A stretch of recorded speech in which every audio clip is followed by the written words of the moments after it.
September of 2000, a neoconservative think tank called the Project for a New American Century echoed Brzezinski's statements, saying the United States is the world's only superpower, combining preeminent military power, global technological leadership, and the world's largest economy.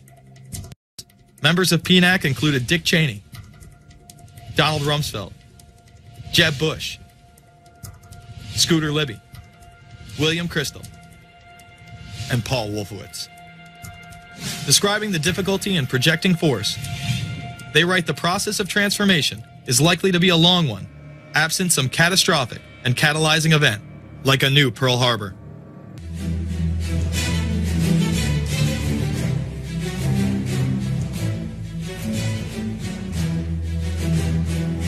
On the very day of September 11, several commentators drew a parallel with the historical events of Pearl Harbor. And it's a day that will, as was the case with Pearl Harbor, live in infamy in American history. The last time there was an attack like this on the United States was Pearl Harbor.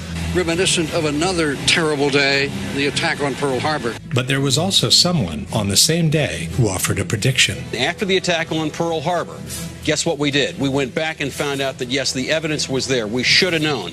And again, I think what we're going to see, even in this instance, this Pearl Harbor of the 21st century, is very much the same kind of thing. In fact, the more information that has been emerging about September 11, the more we have come to realize that many different aspects of the two events bear a chilling resemblance to each other.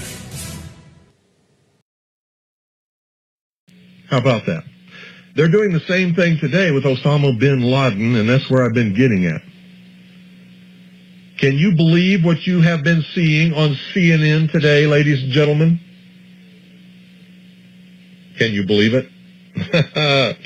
Supposedly, a CNN reporter found Osama bin Laden, took a television camera crew with him, went into Osama bin Laden's hideout, interviewed him and his top leadership, his top lieutenants and colonels and generals in their hideout.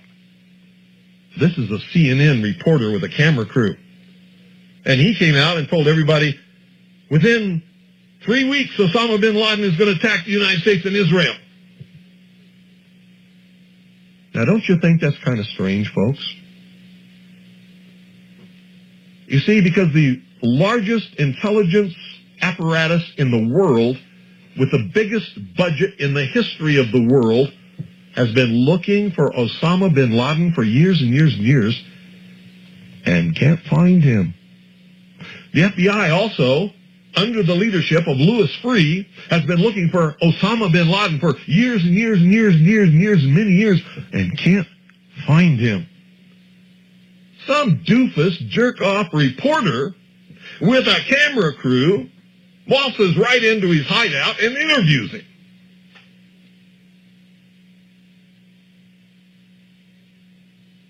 And you know what his budget is? Zip, zilch, nothing. Now, that tells us two things.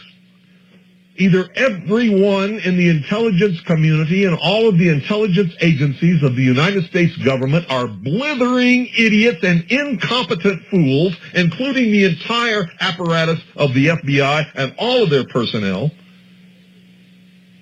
or they're lying to us. They're not looking for him at all. And the second is the truth. You see, the CIA created Osama bin Laden.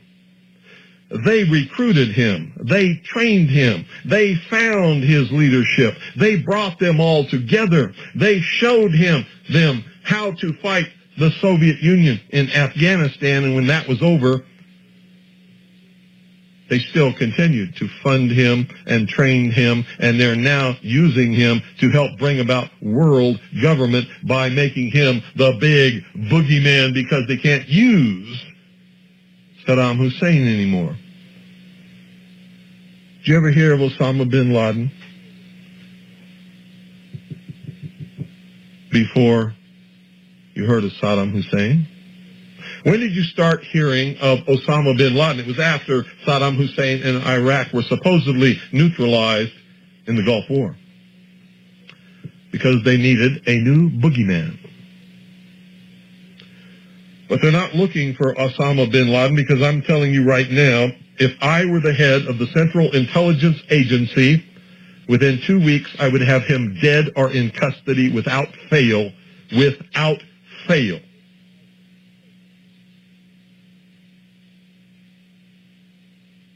If I had those assets and that money, he would be mine. I would own his terrorist ass within 2 weeks without fail.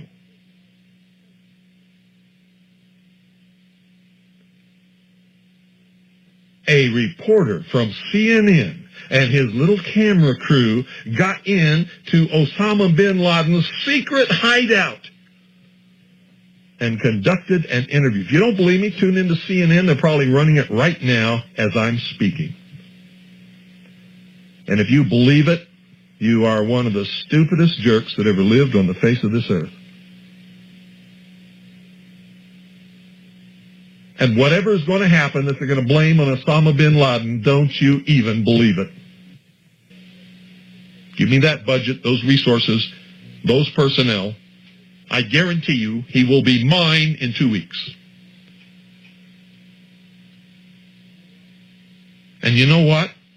If I had a few loyal, good Americans who were willing to donate enough money, certainly not even a drop in the bucket compared to what they really have in these intelligence agencies to really go after him, I could still have him in 2 weeks.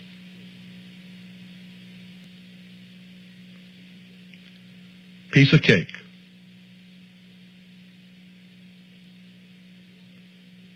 So why do all these fools believe this charade?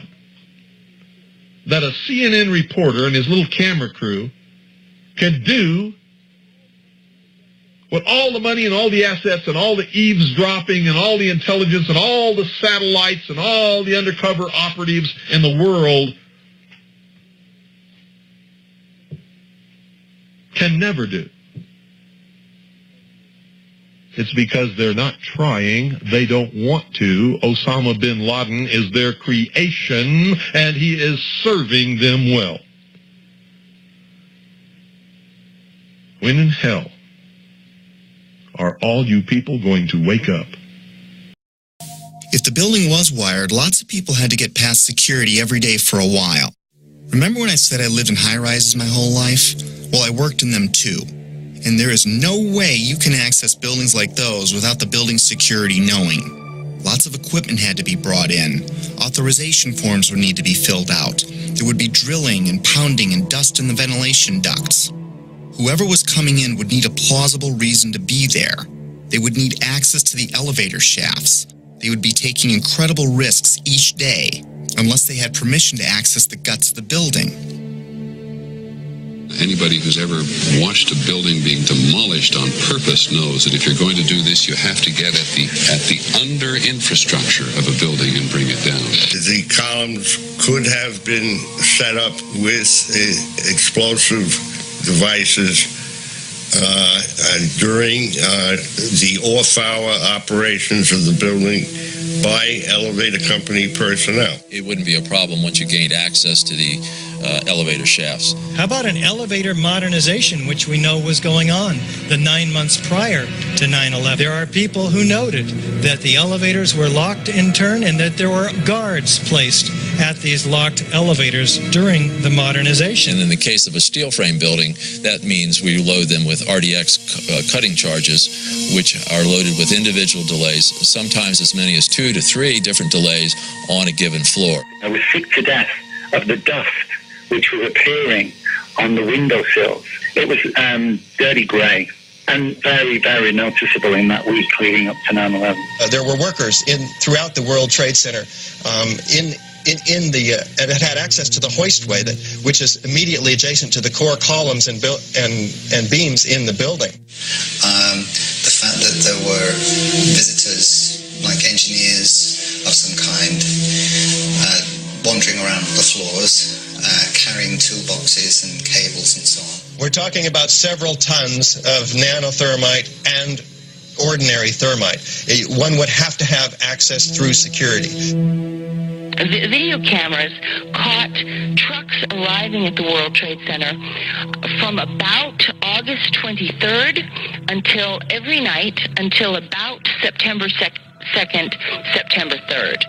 And the trucks were arriving at about 3 o'clock in the morning when everybody else had left the building, including the janitorial trucks. Something was brought into that building that would help with the detonation. There may have been work done on the detonation before. It may have been going on for months, but whatever they needed at the very end, they came and brought in that 10-day period. The 9/11 Commission also does not tell you that Marvin Bush, the president's brother, and their cousin, Wirt Walker, were the principals of the company that was in charge of security for the World Trade Center. They don't, The jaw-dropping coincidences kept piling up. I learned that Stratasec was a security company which used to be called Securicom, and they didn't just handle security for the World Trade Center complex. They had contracts with Dulles International Airport, from where Flight 93 departed, and United Airlines, accounting for most of the security breakdowns on 9/11.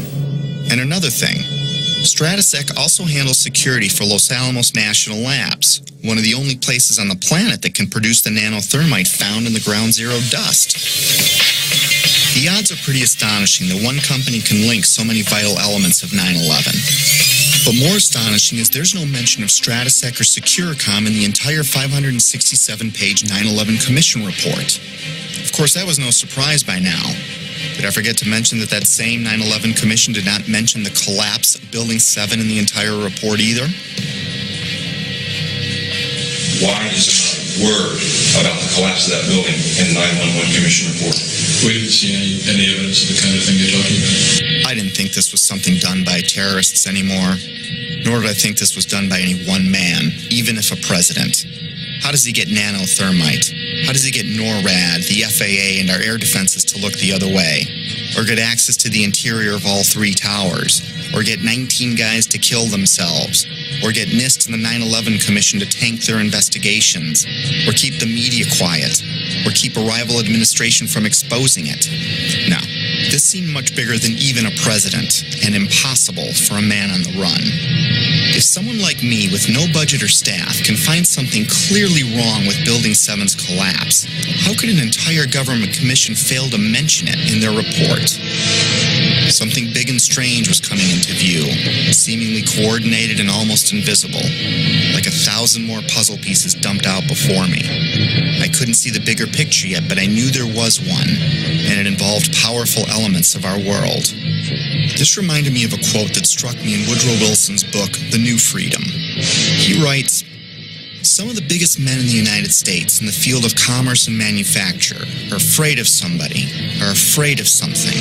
They know that there is a power somewhere so organized, so subtle, so watchful, so interlocked, so complete, so pervasive, that they had better not speak above their breath when they speak in condemnation of it."